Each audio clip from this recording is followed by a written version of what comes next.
Welcome to February 8th edition of FDO Spotlights. So the fencing is up, Tower 1 entrance is closed, and the fun has begun. I have some quick tips to help all of us get through this as painfully as possible. Parking.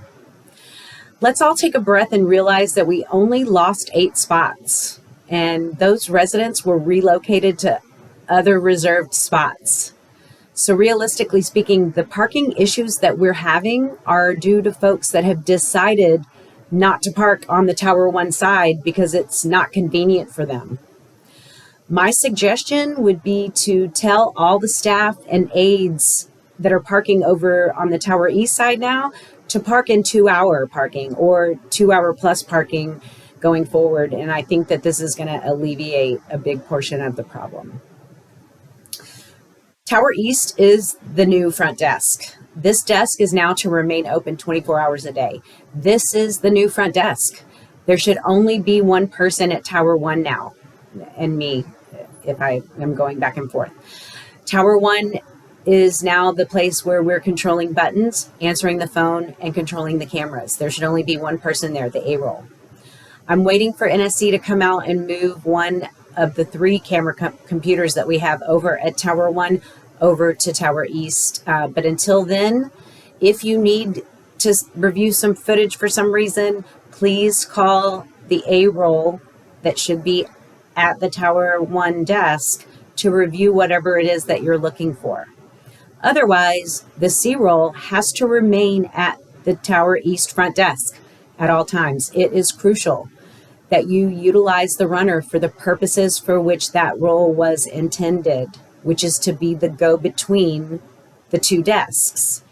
Also, the blinds that were at the Tower East front desk were not able to be repaired, so I had to take them down. However, with that comes the responsibility to keep up the appearance of the entire fishbowl. So take a walk outside and look at it from the perspective of someone entering the Tower East front desk for the first time and looking through that big picture window, and make sure that they see that it's neat and tidy and appealing to them. And this brings me to my next point of breaks and eating at the desk. It is not appropriate to punch in and then take a bathroom break and do your hair or makeup, or punch in and order breakfast and then go eat it somewhere. That's called time theft. And you need to come in and be ready to hit the floor and work when you arrive at the towers. Anything less than that will be considered a break from policy. We'll move on from there. Every morning from 8 a.m. when the construction is set to begin, we have to remember to call our alarms offline, and then remember to call them back online after 4. So 3rd shift and 2nd shift have that responsibility to make sure that we're offline before construction starts, and that after construction is over that we're back off online. In-person dining will begin again this Friday with 2 seatings, one at 4:30 and one at 5:30.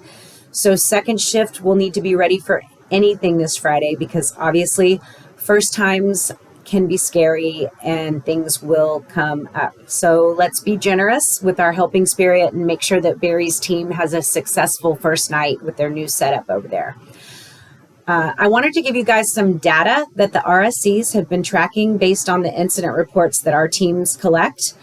Here are some key stats. Based on a 180-day period, we had 252 reportable incidents.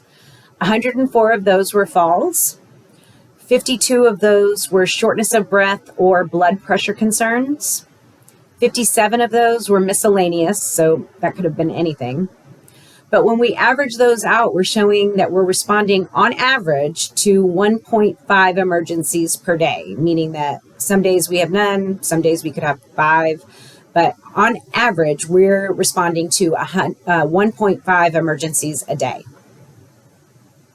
So I want to say that I'm grateful for all of you for working with me to help refine how we are writing these incident reports for the RSCs, making it easier for them to track through the tracker.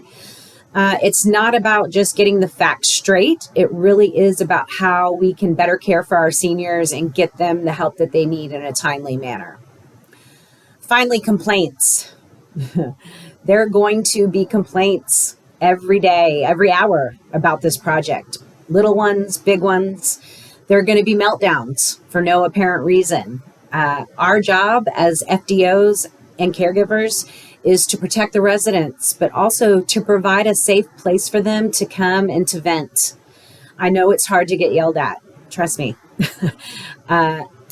And you feel like you're getting blamed for stuff that you shouldn't be. But at the end of the day, we get to go home, and our home is not a construction zone.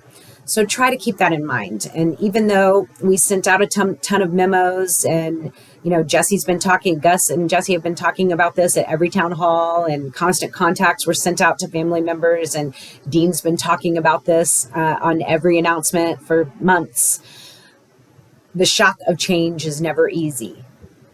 So just continue like you do every day. Remain above reproach. Don't lose it. Smile as big as you can and as genuinely as you can. And remember this, that anything with a time limit can be endured. And we'll all get through this together. Be safe out there. Bye, y'all.